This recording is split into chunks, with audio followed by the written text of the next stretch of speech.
الله الرحمن الرحيم. الحمد لله رب العالمين والصلاة والسلام على رسول الله وعلى آله وصحبه أجمعين. رب اشرح لي صدري ويسر لي أمري واحلل عقدة من لساني يفقهوا قولي. السلام عليكم ورحمة الله وبركاته. Inshallah, today we'll continue our series of talks on the life of Umar Al-Khattab radiallahu anhu. So far, we have talked about his life prior to Islam, and then how he entered into false Islam, and the life while Rasulullah sallallahu alaihi wasallam was in Medina, and then we talked about the passing away of Rasulullah sallallahu alaihi wasallam and how Umar al-Khattab was one of the people who, what the role he played to bring Abu Bakr Siddiq radiallahu anhu in front of the Ummah to be the next Khalifa after Rasulullah sallallahu passed away. Now today we'll very briefly talk about the life of Umar in the era of Abu Bakr Siddiq radiallahu anhu. Definitely because of the time that we have in this semester, I will not go into much detail of even his time in the time of Abu Bakr Siddiq. Rather, today we'll just briefly talk about a few things in the era of Abu Bakr when he was the one who was ruling over the Muslims. And then the rest of the semester, inshallah, we'll talk more about Umar al-Khattab, how he was ruling over the Muslims. And we get a really profound understanding of our deen when we go over the life of Umar in regards to when he was the Amir al-Mu'mineen. Because it will give you a perspective of Islam as a way of life rather than just a religion or a deen which is limited to individual Islam. Okay, so this is what so far we talked about, and today, inshallah, we'll talk about Umar's role as assistant to Abu Bakr Siddiq radiallahu anhu when he was appointed as a Khalifa. And few of the things we'll talk about. So as an assistant, he was so close to Abu Bakr radiallahu anhu that some of the people used to think as if Umar was the Khalifa. They were so close. It was difficult to distinguish between who was the real ruler, is it Umar or is it Abu Bakr? And of course, people know about Abu Bakr Siddiq, and we can see that how Abu Bakr made sure that even where the places Umar disagreed with Abu Bakr Siddiq, of course, Umar had to follow Abu Bakr because he was the Khalifa of Rasul at that time. Now, so we'll talk about what happened at the time when Abu Bakr wanted to send the army of Usama bin Zayd anhuma towards the Romans, and the army that was prepared by Rasulullah sallallahu alaihi wasallam while he was sick, before he passed away. So we'll talk about from the perspective of one of the hadith which is mentioned in the Bukhari, and then we'll talk about during the time of Abu Bakr's sickness, how Umar was appointed as a successor to Abu Bakr Siddiq and the last letter Abu Bakr wrote about Umar, and want to clarify something about who really elected Umar al-Khattab as the Amir al-Mu'mineen. Okay, so now when it comes to him being the assistant to Abu Bakr, as I mentioned, he was very close to Abu Bakr, and it was not only that he was close after Abu Bakr became the Khalifa of Rasul, rather Abu Bakr and Umar were very close throughout the life under Islam, we see. As a matter of fact, they were not only close to each other, both of them very close to Rasulullah sallallahu alaihi wasallam. And you find many ahadith that Rasulullah sallallahu alaihi wasallam as we mentioned, that he was going somewhere and Abu Bakr and Umar were with him. So Abu Bakr and Umar were very close to Rasulullah sallallahu alaihi wasallam. Now, when Rasulullah sallallahu alaihi wasallam passed away, two events are very important to have correct understanding about.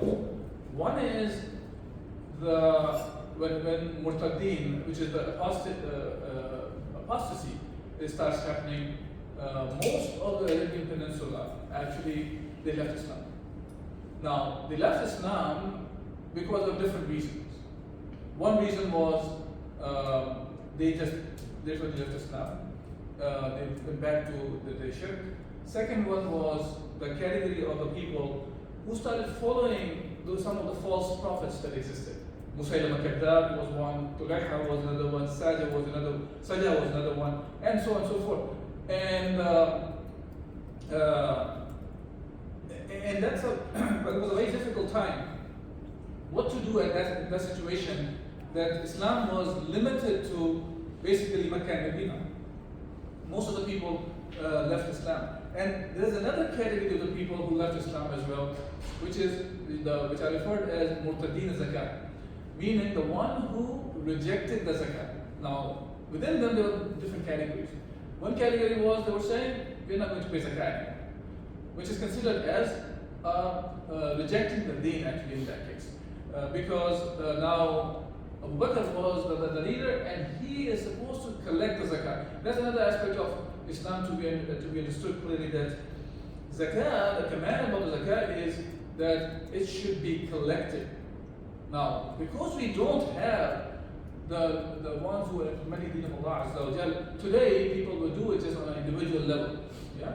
Otherwise, Allah Azza wa Jal, the command which is used which is khudh min amwalihim sadaqah, that take the sadaqah from their amwal. Now, sadaqah here means zakat. From many places, Allah Azza wa Jal, and hadith also, use the term sadaqah for zakah as well. You have to know the context in those cases that we're talking about. Sadaqah, which is a voluntary donation as well, referred to sadaqah as well, but the zakah is also referred as a sadaqah as well. Okay, now, so that's the second category. Within that zakah, the people who rejected zakah, there was another category they were saying, okay, we paid the zakat of Rasulullah but we're not going to pay the Abu Bakr.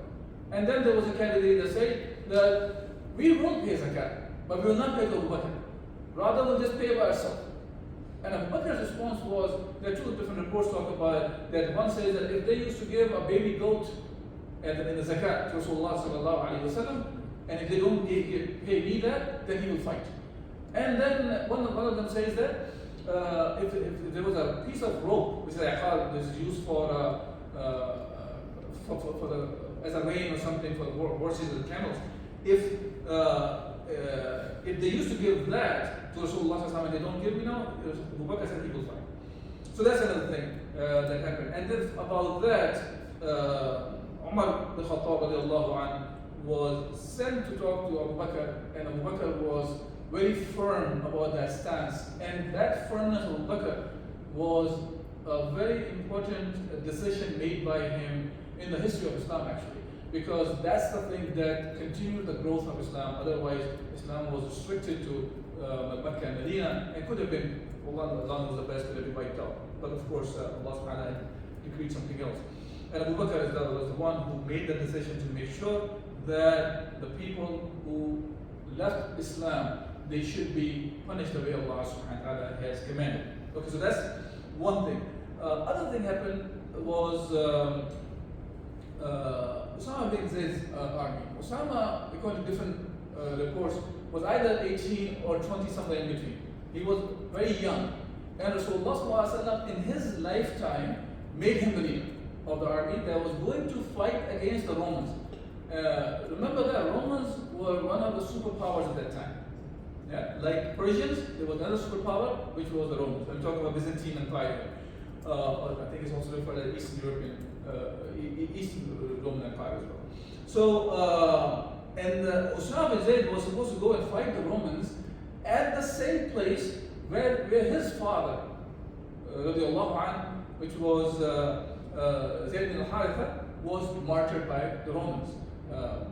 So we talked about that incident, we're talking about Sirah here, but if anybody's interested, you can read about that in the Battle of Mu'tar, how many of the Sahaba were martyred, and at the end Khalid bin Walid was elected as a leader of the army, and he was able to bring the army back safely. That was about 3,000 soldiers up against 100,000, and the 100,000 was coming to fight against Muslims. So you're talking about almost 200,000 soldiers were up against 3,000 army, and Khalid bin Walid played a role to bring the army back safely to Medina. Okay, so Rasulullah sent Usama bin Zayd to fight the Romans at the same location where Zayd bin Haritha was martyred. Now, while the army was preparing, Rasulullah passed away. Now, it was a decision Abu Bakr had to make, because now Rasulullah prepared an army. What should we do now? Because majority of the people have apostated, and Islam shrunk to basically Mecca and Medina. Should this army still be sent against the superpower of that time or not?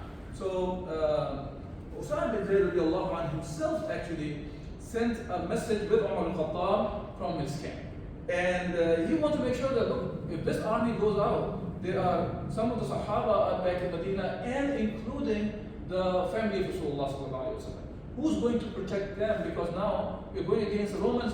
What if these apostates fight against the Muslims, and who's going to protect them? Hence, he wanted to remind Abu Bakr that is it really wise to send this army or not? Now, he's the leader of the army. Now, Abu Bakr was very adamant on that this army should go, and his response was pretty much like this: that how can he be the one to stop the army that Rasulullah is the one who prepared to go against the Romans? Now, Umar was sent, and Umar went to talk to Abu Bakr, and Abu Bakr rejected his request, and he said the army will go. Now, some of the Ansar, they start discussing also, and so Ansar requested that older men should go. At least don't send Usama bin Zayd. And remember that when Rasulullah was preparing this army, Abu Bakr and Umar was supposed to be under Usama bin Zayd. But when Ansar said, okay, let's send Umar Al-Khattab to Abu Bakr and let him talk him out of sending this army, and then they said, okay, about at least get an older, more mature person to be the one. Maybe mature is not the right word, but the older person is the one who should go and lead the army. And Umar went to Abu Bakr and said, Ansar are requesting that men older than Osama should be put in command of the army. Abu Bakr had been sitting down because he was sick. Remember that. All this is happening. Oh, sorry, he was not sick. He was sitting down. That's why it's like that. So he was sitting down, and he got up. And he grabbed Umar Al-Khattab by his beard. You know, this is a very interesting way of looking at the things. You go and hold a person like Umar, hold him with the beard, and now you're questioning him. How can you say something like that? And his thing was, may your mother be rest on you. Okay? They cry on your, meaning what means is, you die and your mother will cry over your death. Okay? And they said, O son of Khattab, Rasulullah fighting him, and you are telling me to dismiss him? See, this is how the Sahaba used to look at the command of Rasulullah sallallahu alayhi wa sallam. Rasulullah has done something. Who are we to undo a command of Rasulullah sallallahu alayhi wa sallam? Because now Rasulullah was very well aware of when even he was assigning Usama bin Zayd as the leader of the army, and they said to Rasulullah at that time too. And Rasulullah said, you argued about his father as well. And this thing actually broke something, some sort of a mentality that people had, because Usama bin Zayd, or Zayd bin Haritha, he came as a slave to Rasulullah. Rasulullah freed him. And then not only freed him, he made his cousin Zainab bint Jahash anha to Zayd bin Haritha. And after that, when he divorced her, then Rasulullah made Zainab bint Jahash. This is a separate long story, we can talk some other time. But anyways, so Allah subhanahu wa ta'ala sent Rasulullah in a manner to break all these wrong cultural things that existed in the society, including that to look down at a person who was a slave that was free. And now his son, Rasulullah, treated Zayd as a son, and he loved Usama bin Zayd a lot. So now, when people were talking to Rasulullah to talk him out to send Usama because of his age, Rasulullah disagreed and denied their request, and Usama was supposed to be sent as a leader, and Abu Bakr followed the very same thing. And now Umar went out to the Ansar, talking to him about, they asked what happened. And now Umar is angry. Umar said, may Allah, may your mother cry over you. Because of you, that the Khalifa of Rasul, successor of Rasulullah Sallallahu Alaihi Wasallam, he was harsh with me. So he realized that he was at the mistake. And a point I want to make here is, look, today, nowadays, if a person tries to correct somebody, there is some mentality has grown nowadays that the moment somebody tries to correct somebody, as a matter of fact, nahy anil munkar is part of Islam, right? Amr bil ma'ruf and nahy anil munkar. Enjoying the good, forbid the evil. Right away, people will say, oh, you think you're better than me? That's why you're correcting me? This is the moment this kind of thought comes to mind, at least shaitan is there somewhere. Because if somebody is trying to take you away from the haram that you are committing and telling you something like this, of course there has to be the mannerism is all should be involved. But look at that, look at his holding Umar by his beard. Today, nowadays, if somebody does that, I'm not sure what's going to happen. If somebody goes and grabs somebody with the beard and tries to tell him what you're saying is against what Rasulullah Sallallahu Alaihi Wasallam commanded. And we find, by the way, a similar kind of thing. When Musa alayhi salam, when he returned back after 40 days, Allah subhanahu wa ta'ala asked him to come, and then he found that Bani Israel was worshipping the calf. And now when he saw that, he left Harun alayhi salam, another prophet of Allah subhanahu wa ta'ala, behind him. And he went to him and asked him, he actually grabbed him, as Allah subhanahu wa ta'ala mentioned in the Quran, he grabbed Harun with his beard and his head. Think of it, somebody has a headlock and a beard in his head. This is how he's talking to his brother, who was a prophet of Allah as well. And according to some of the reports, he was older brother of Musa alayhi salam. You know how much of our respect goes to an older brother in general in our culture here. That's one aspect of it. But he's also a prophet of Allah. He grabbed them and he said, how can you let Bani Israel do what they were doing? They started worshipping their calf. So, again, this is another story. Point is not that what was in the story. The point is,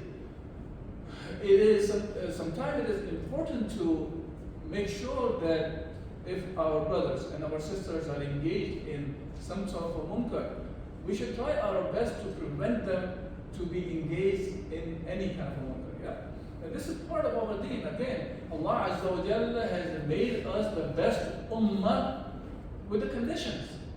كنتم خير أمة أخرجت للناس تأمرون بالمعروف وتنهون عن المنكر وتؤمنون بالله. These are the conditions Allah has set for us to be the best ummah. We are the one who enjoy the good, forbid the evil, and believe in Allah Azza wa Jalla. So that's part of being just the best ummah as well. Okay. Anyways, moving forward, and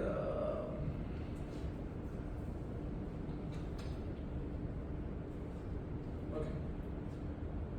So that was one of the incidents Umar al-Khattab's role in the life of Abu Bakr Siddiq radiallahu anhu. And by the way, there's many incidents are mentioned in the Sirah, the role of Umar in the time of Abu Bakr. As I said, because of time, I'm just discussing a few of them, then we'll get into the life of Umar while he was a Khalifa or a Amir. So one of the hadith I mentioned in the Bukhari, and as I mentioned last week as well. Now we're talking about the era of Abu Bakr Siddiq radiallahu anhu, and we're seeing a hadith. We're calling it a hadith still. So meaning Rasulullah is not there. So hadith, Bukhari is reporting a hadith. So it means this is not a hadith which is a marfu' hadith, right? Because it does not go back to Rasulullah sallallahu alaihi wasallam. It is about something that happened between the Sahaba. So this is an athar or a mawquf hadith we are discussing here. Now, so what happened was, Battle of Yamama happened, and many of the Huffaz al-Quran, they were martyred. Umar came to Abu Bakr Siddiq radiallahu anhu, and he was worried that so many Huffaz al-Quran, the one who memorized the Quran, have been martyred. Now, he was worried that what if this continues to go on and the battles, the people, the Huffaz will be martyred, we may lose the Quran. Yeah? Now, a few points here. And I know there's at least one half of the Quran in this one. What we find here is, we don't see that kind of attitude. Unfortunately, today we have developed about the ulama or the hafiz al-Quran and Qur'an and these kind of things, as if their job lies in the masajid only. You sit in the masjid, and in some cases, I was actually the other day, I was one of the masajid was praying Maghrib, and I was a little late, so the Quran class started. And the way they memorize, they shake their back and they can't stop that. And the guy is sitting on the chair, and the chair is continually squeaking. And my attention for the salah was completely gone. I'm just, what's going on here? Why are the chairs continuously squeaking? But this is how they do it. The point is not that. The point is, the Hafad job is not just to keep this, memorize the Quran and shake their backs and sit in one location. Look what the Sahaba were doing. Many of the Hafad were martyred.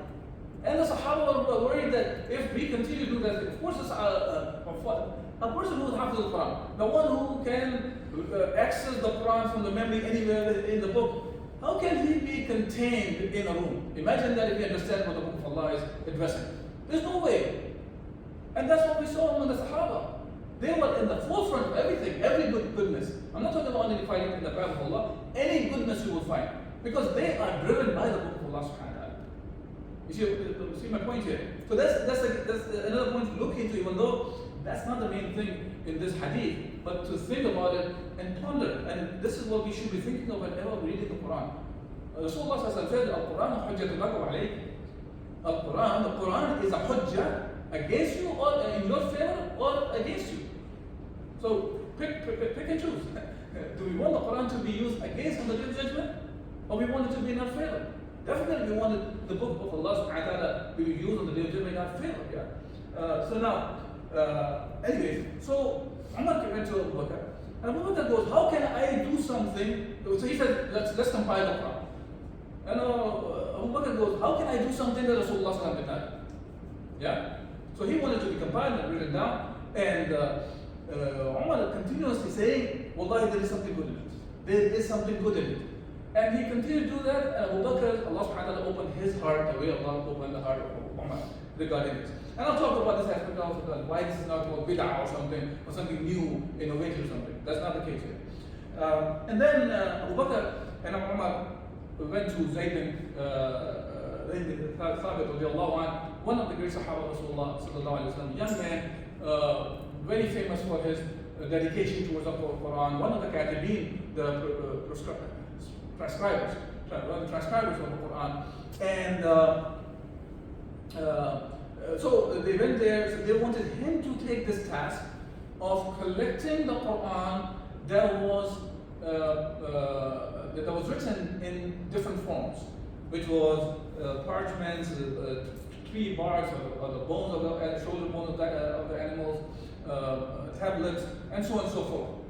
The paper was not widely available in Arabian Peninsula, so hence it was used to be written in different things. So, and the Quran was written in the time of Rasulullah sallallahu alaihi wasallam. Remember that.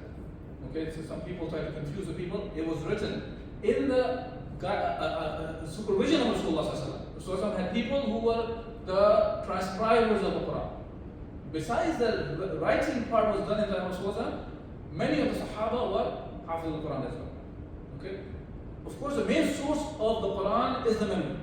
Yeah? It's the memorization. And through the memorization, Quran was transferred from generation to generation without any kind of error.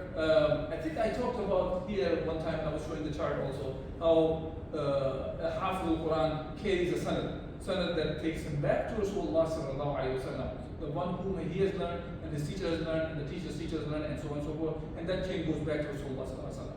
Okay? So besides writing, the hifz is another way of memorizing preserving the Quran.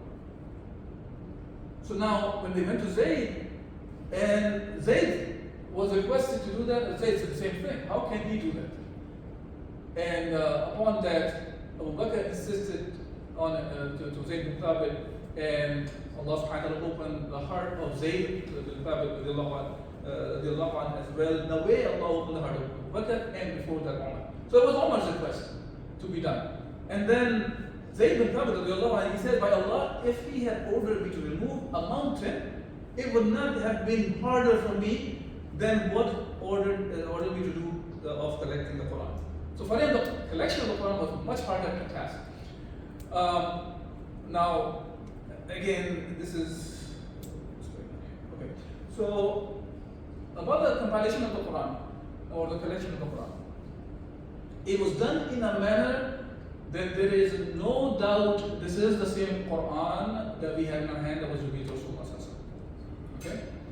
Anybody who had the piece of the Quran that he wrote under supervision of Rasulullah, not only had to bring that piece, he had to bring at least 2 witnesses. Okay? At least 2 witnesses. And besides that, whether they did Thabit and the Sahaba who were there, they were the Hafiz al-Quran as well. So they will verify with all these sources, and then they put the Quran. And then there was ijma' that this is the Quran that was revealed to Rasulullah. So the whole generation of the Sahaba basically is the one who passed this Quran to the next generation. And at that level, that this massive transmission of something takes away any kind of a doubt that it can have any kind of an error or mistake. Okay? Just a side thing. Anyways, that's one of the great things that was done in the Abu Bakr and Umar played a role to make sure that the Quran is preserved. Besides memorization, writings, and all those things, Allah Azza wa Jalla has taken the responsibility of protecting the Quran. We know that. Yeah? When Allah subhanahu wa ta'ala says, إِنَّا نَحْنُ نَزَّلْنَا الذِّكْرَ وَإِنَّا لَهُ لَحَافِظُونَ. That indeed, we are the one who revealed this dhikr, the Quran, and we are the one who will preserve this, which is Allah subhanahu wa ta'ala. Okay. Now, fast forward to Abu Bakr's sickness before he passed away. When Abu Bakr got sick, he realized that this sickness is not going to go away, and this will be his end. And hence, he gathered the Sahaba, especially the one who are the Ansar and Muhajirin, and he gathered them, and he told them that I don't think that I'm going to live long. Hence, he wants to give away the responsibility and excuse himself from the responsibility. Hence, because he does not feel himself to be the capable person anymore. So he consulted the Sahaba, and he told them to, why don't you go and ask, you choose who you want to be the next person in charge, or the Khalif. Sahaba said, consulting among themselves, they said, we'll ask Abu Bakr Siddiq radiallahu. So first of all, they are the one who agreed that Abu Bakr will suggest somebody. So the task was given to the people, to the Ummah. It's not a task for a Khalifa to just assign a next Khalifa or something. Rather, it always belongs to the Ummah. Ummah gives the bay'ah or pledge of allegiance to get the new leader. So when they said that, then Abu Bakr said basically, he started consulting Sahaba, he agreed with them, and then he asked different Sahaba, including Abdurrahman bin Auf, Uthman bin Affan, Usayd bin Hudayr, Sa'id bin Zayd. Remember the one time that I showed in the beginning that talks about the 10 Ashar al-Mubashirun, that includes Sa'id bin Zayd, is one of the Ashar al-Mubashirun. So is Uthman bin Affan radiallahu anhu. And number of Ansar and Muhajiriyat. I just put one of the conversation that happened between Abdurrahman bin Auf and Abu Bakr. And when Abu Bakr asked, he said, tell me about Umar bin Khattab. Because he wants to consult. He wanted to give the name of Umar to the next person, but he wants to consult. He asked. And he said, you do not ask me about a matter, but you have more knowledge of it than I. Meaning, as I mentioned, right, Umar and Abu Bakr used to be together all the time. So hence he says, you know more about Umar than I. Abu Bakr said, no, even then. He said, you do not ask, he said, even so, tell me. Abdurrahman said, by Allah, he is better than you think he is. And other reports talk about, he is better than what you see, he's better from inside than what you see from outside. Okay? And then, similar thing, Uthman said, Usayd said, the Sahaba, except one Sahabi. And the Sahabi was Talha bin Ubaidullah. Talha bin Ubaidullah, radiallahu anh, he was also from the 10 who were given the glad tidings of the Jannah by Rasulullah sallallahu alayhi wa sallam. His response, and I mentioned this here, Talha bin Ubaidullah was concerned about Umar's harshness, his toughness, firmness, whatever you want to call it, and said to Abu Bakr, what will you say to your Lord, to Allah Azza wa Jalla, to your Rabb? when he asks you about appointing Umar over us, when you have seen how harsh he is. Now look at the response of Abu Bakr. Now he was sick. This is the time. He said, okay, help me sit up. So he sit me up. He said, are you trying to make me fear Allah? He said, you're telling me to fear Allah subhanahu wa ta'ala? He said, any ruler who does you wrong is doomed. I will say, oh Allah, I appointed over them the best of your people. He explained to them the reason why Umar was so harsh and strict, and said, that is because he thinks I am too soft and gentle. Hence, Umar becomes harsh with the people. Okay? Because Abu Bakr was the one who was the Khalifa of Rasul. So he said when he's in charge, he will change a great deal. Okay?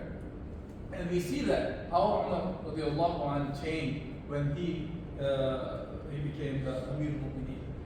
And then he wrote a final letter, Abu Bakr, about Umar al-Khattab. He said, this is what has been, he said, Bismillah ar-Rahman ar-Rahim, this is what has been decreed, decided by Abu Bakr ibn Abi Quhafa, that the end of his life as he is departing this world and he enters the hereafter. At that time of the death approaches, when kafirs become believers and evildoers become certain. Meaning, when the death approaches, now that you're about to die, at that time, even the istighfar is acceptable. Because this is the end of the time. I'm not saying to say that, don't take it this way, that anytime you go into a difficult time, you think of it, oh, this is my end of the time, so I should not ask for forgiveness of Allah. No. We should try our best for asking for forgiveness from Allah all the time. But anyways, so he continues on, he's talking about the time that there is no turning back, that is mentioned in many ahadith and ayat also. So he said, I was only trying to do good for the sake of Allah and His Messenger and His religion, deen, and for myself and for you. If Umar turns out to be fair and just, then this is what I think of him. But if he changes, then each person will be responsible for what he does. See, when he was appointing Umar, he was appointing based on what? Based on what you see. None of us have any idea what's in the hearts of the people. We should not be judging people by what's they carry in their hearts. We only judge people based on their actions. Yeah? And even on the actions, because what we see apparently, our judgment cannot be about what's in the hearts of the people. And when we talk about Umar's life further, we'll see he has mentioned many quotes about the subject also. But then he also mentioned about this, that وَسَيَعْلَمُ الَّذِينَ ظَلَمُوا أَيَّ مُنْقَلِبٍ يَنْقَلِبُونَ. That referring to, and those who do wrong will come to know by what overturning they will be overturned. Meaning, if somebody changes himself, that's him, between him and Allah subhanahu wa ta'ala. He's accountable for that. But Abu Bakr is appointing Umar, it was not appointing him thinking what's going to happen in the future, or if somebody changes, then this is the responsibility of Abu Bakr. Abu Bakr was doing his best to appoint the best person for this task.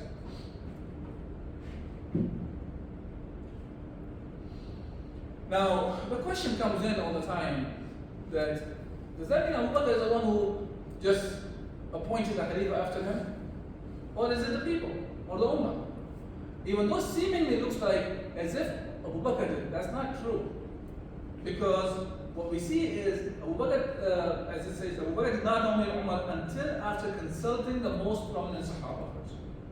And there's a concept called Ahlul Hal al-Waqt, the people who can tie and untie things, the one who are considered as the movers and the shakers of a society. And this is how the Pledge of Allegiance is taken also in Islam, the Bay'ah is taken. They are the one who really elect the person who will be in charge. You don't go to 2 billion Muslims and take the Bay'ah for each and every one of them. No, the one who has the power and authority, they are the one who choose, and the rest of them give the Bay'ah al-Am, which is the general Bay'ah they give, which is the Bay'ah of obedience, or the Pledge of Allegiance of obedience. Okay, so Abu Bakr's choice was based on the opinion of the Ummah as expressed through its most prominent figures. Okay, so it's not Abu Bakr, he appointed somebody and it's done. Rather, it was done because they gave this authority to Abu Bakr to select one. Number one thing. Second, even after Abu Bakr passed away, the Bay'ah was given to Umar again. And that's the one that really makes Umar the next Khalifa. It's not just Abu Bakr's nomination of Abu Bakr Umar as a Khalifa that they didn't believe. Okay, so that's all for today, inshallah. And we'll start talking about the life of Umar as Amir al-Mu'mineen, what are the things that he did. And I'll try to take one subject at a time instead of going in a chronological order. Rather, I will go in the order, like for example, his social life, his economic life, his personal life, and how he dealt with different affairs of the Ummah as Amir al-Mu'mineen. If there's any questions or comments, inshallah, I will try to respond now.